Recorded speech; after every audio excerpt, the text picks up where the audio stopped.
치울까? 그래, 내가 떨어뜨려. 그러시죠. 네, 오늘 심우정 검찰총장 자녀 특혜 채용 의혹 브리핑의 첫 주자로 나서게 된 국회 외교통일위원회 소속 더불어민주당 서울 강서병 국회의원 한정혜입니다. 심우정 검찰총장 자녀 특혜 채용 의혹을 최초로 제기한 의원으로서 국민 여러분께 특혜 채용 의혹 전반에 대해서 소상하게 설명드리기 위해서 이 자리에 섰습니다. 심우정 자녀 특혜 채용 의혹 관련한 쟁점은 크게 세 가지 정도로 구분될 수 있습니다. 첫 번째는 국립외교원의 연구원으로의 채용 과정에서 자격 요건이 충족되지 못했다라고 하는 것이고요. 두 번째는 외교부의 연구원으로 채용될 때 맞춤형 채용 공고로의 변경 의혹이 있다는 것이고요. 셋째는 외교부의 연구원으로 채용 과정에서 경력이 미달되었는데 그 경력이 인정된 등 경력을 인정한 부분, 이렇게 크게 세 가지로 나눌 수 있겠습니다. 이 세 가지 핵심 쟁점들에 대해서는 심우정 검찰총장 그리고 외교부에서 해명과 설명을 이미 한 바 있습니다. 이것이 얼마나 사실관계에 부합하지 않는지에 대해서 사실관계를 중심으로 해서 조목조목 저희가 설명을 드리도록 하겠습니다. 첫 번째는 국립외교원의 연구원으로의 채용 과정에서의 자격 요건 미충족 부분입니다. 저희가 판넬을 준비했는데요. 제가 잠깐 서겠습니다. 국립외교원의 연구원, 기간제로서의 연구원의 응시 자격 요건은 아주 명료하게 나와 있습니다. 해당 분야의 커뮤니케이션 학, 그 다음에 교육학, 사회과학, 인문학 분야에서의 석사학위 소지자 또는 해당 학과의 학사 소지자로서 해당 경력을 2년 이상 이수한 2년 이상의 실무 경력이 있는 사람으로 구분되어 있습니다. 당시 국립외교원에 채용 신청을 했었던 심우정의 자녀 신민경은 석사학위 소지자가 아니었습니다. 졸업 예정자였습니다. 즉 다시 말해서 석사학위 소지자로 채용 공고 응시 자격을 명료하게 하고 있는 국립외교원의 채용 요건에 맞지 않았습니다. 국립외교원의 설명은 이랬습니다. 졸업 예정자는 전화가 와서 물어서 혹시 제가 졸업 예정자인데 저도 응모해도 되나요? 라고 하면 응모해도 괜찮습니다. 이렇게 답변을 했기 때문에 큰 문제가 없다라고 얘기를 합니다. 그래서 저희가 물었습니다. 그러면 7,000명이 넘게 해당되는 사이트에 조회를 해서 내가 대상이 되는지 안 되는지를 확인한 청년들이 많았는데 몇 명이나 결국 전화를 해서 졸업 예정자도 응모가 가능합니까? 라고 물었느냐라고 했더니 그에 대해서는 답변하지 못했습니다. 국립외교원의 타부서에서의 응시 자격은 이렇게 명료하게 하고 있습니다. 응시 자격을 판단하는 기준은 채용 공고 마감일이라고요. 채용 공고 마감일을 기준한다고 하면 심우정 검찰총장의 자녀 신민경은 2월 5일 당시 석사학위 소지자가 아닙니다. 국립외교원의 타부서에서 정한 기준에 따르면 심우정 총장의 딸은 자격 요건에 미달하는 것이죠. 자격 요건을 미달함에도 불구하고 채용 서류 전형에서 통과가 되고 결국은 면접을 통해서 11명 가운데 1명으로서 채용이 되었습니다. 이 의혹에 대해서는 국립외교원에서 좀 더 철저하게 설명을 해야 됩니다만 지금까지는 설명이 되고 있지 않다라고 하는 말씀을 드리겠습니다. 다음은 두 번째입니다. 해당되는 기간, 국립외교원에서의 8개월간의 기간제 연구원으로서의 기간을 마치고 올해 초에 심 총장의 자녀는 외교부의 연구원에 응모를 하게 됩니다.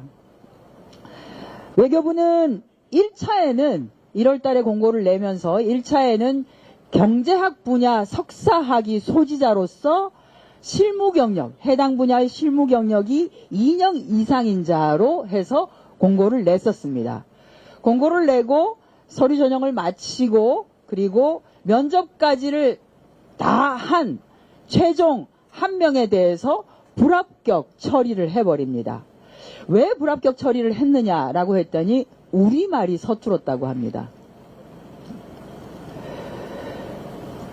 대한민국에서 학위과정을 다 마치고 대한민국 국적을 보유한 사람이 우리말이 서툴다라고 하는 게 잘 이해가 되지 않습니다. 이런 불확실하고 석연치 않은 이유로 해당자를 불합격 처리를 해버리고 그 다음에 재공고라고 하는 것을 내는데 갑자기 분야가 변경되었습니다. 원래 외교정보 1과에서 원했던 사람은 경제학 석사 학위 소지자로서 해당 경력 2년 이상을 보유한 자였습니다. 그런데 갑자기 경제학 석사에서 심우정 총장의 딸이 전공한 국제정치학으로 바뀝니다. 너무 이상하지 않습니까?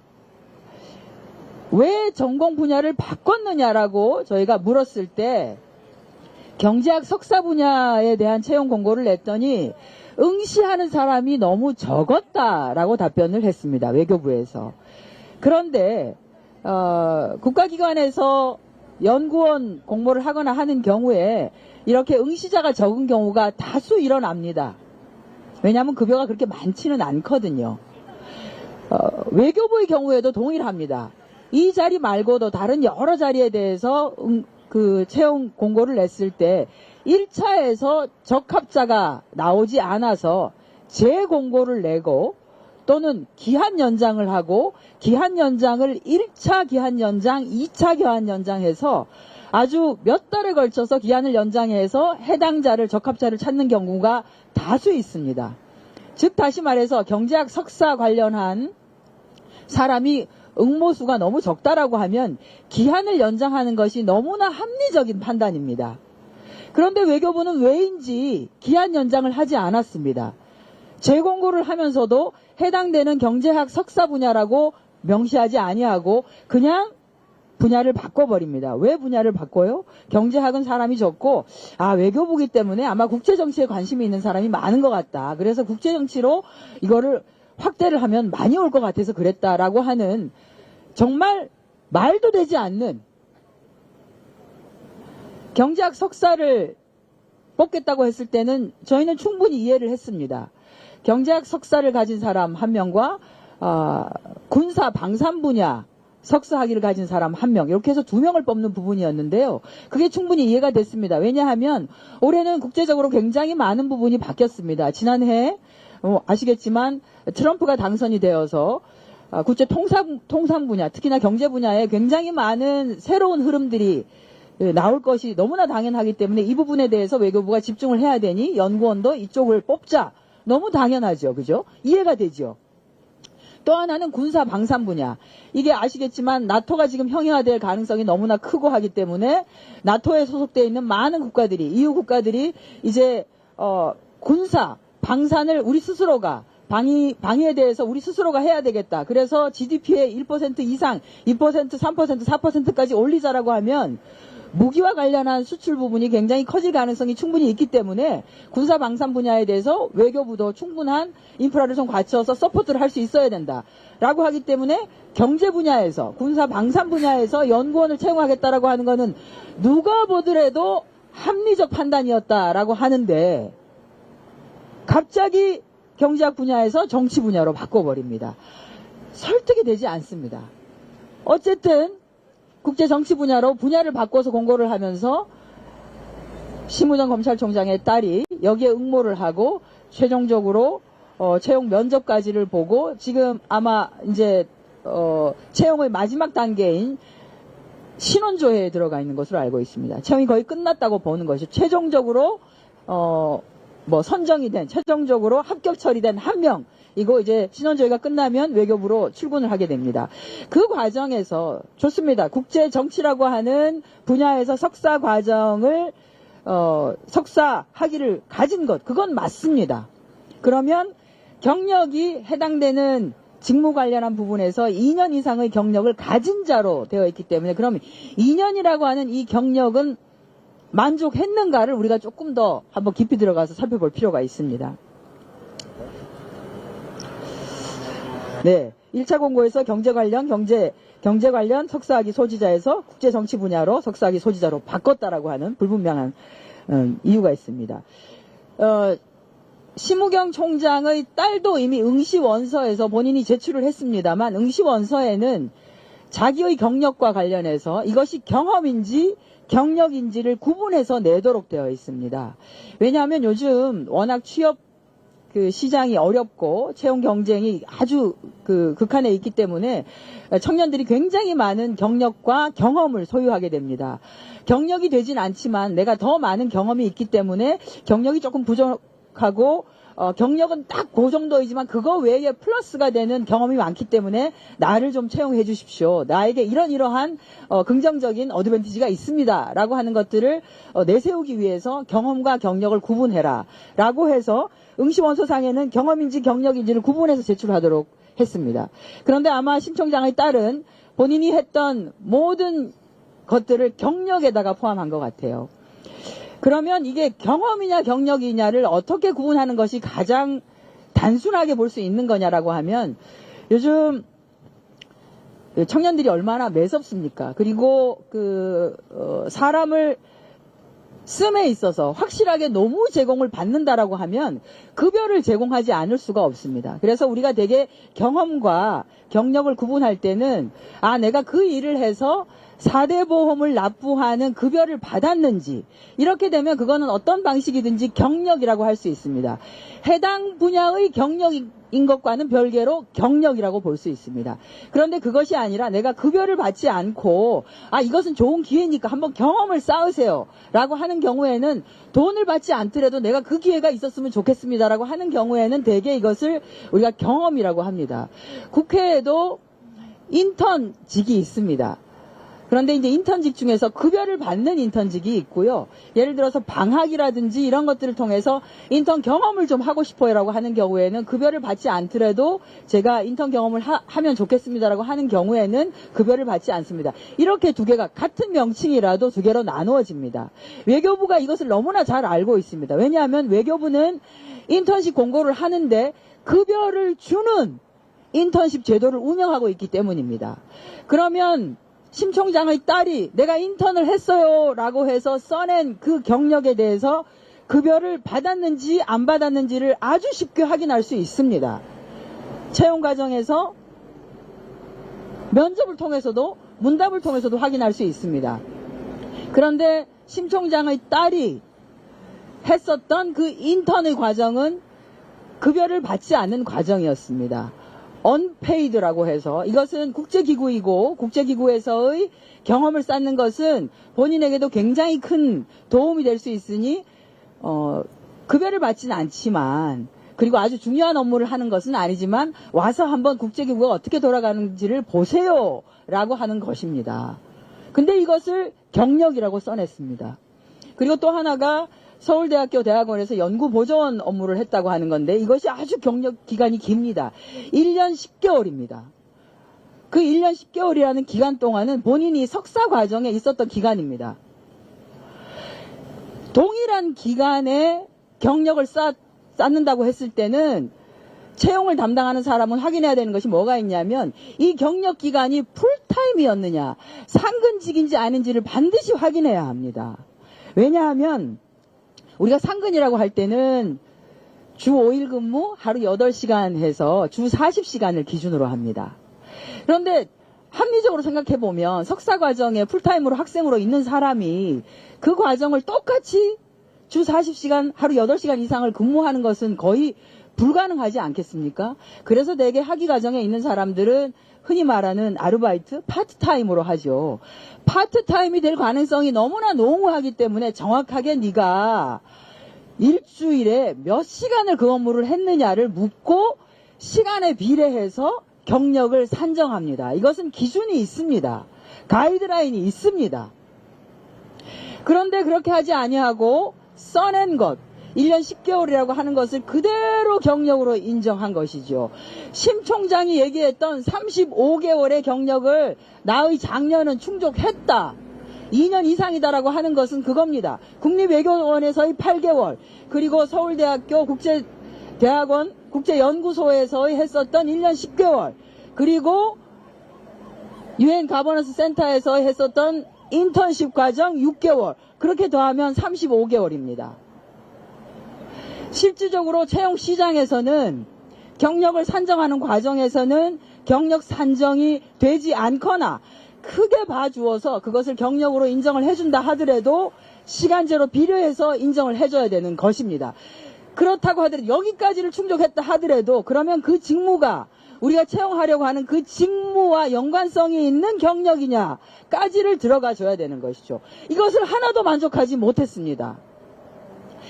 정말로 우리가 온유해서 그리고 우리가 너무너무 유연해서 그것을 다 봐주어서 좋아요. 국립외교원에서의 8개월과 서울대학교 국제대학원에서의 1년 10개월 그리고 인턴 과정을 다 쳐준다 하더라도 서울대학교 국제대학원에서 1년 10개월을 시간제로 만약 계산한다면 저희가 비슷한 직무를 한번 찾아봤습니다.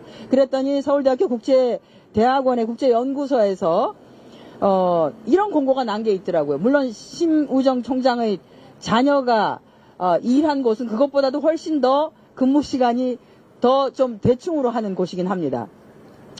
일주에 주 40시간 기준으로 했을 때 12시간 1.5일이고 급여를 60만 원을 받는 업무입니다. 저희가 확인했던 심 총장의 자녀가 일을 했었던 곳은 이것보다도 더 근무 시간이 들쭉날쭉 여기는 그것이 아니고 교수님이 일이 있다라고 했을 때 잠깐 와서 도와주면 되는 겁니다. 라고 하는 업무였습니다.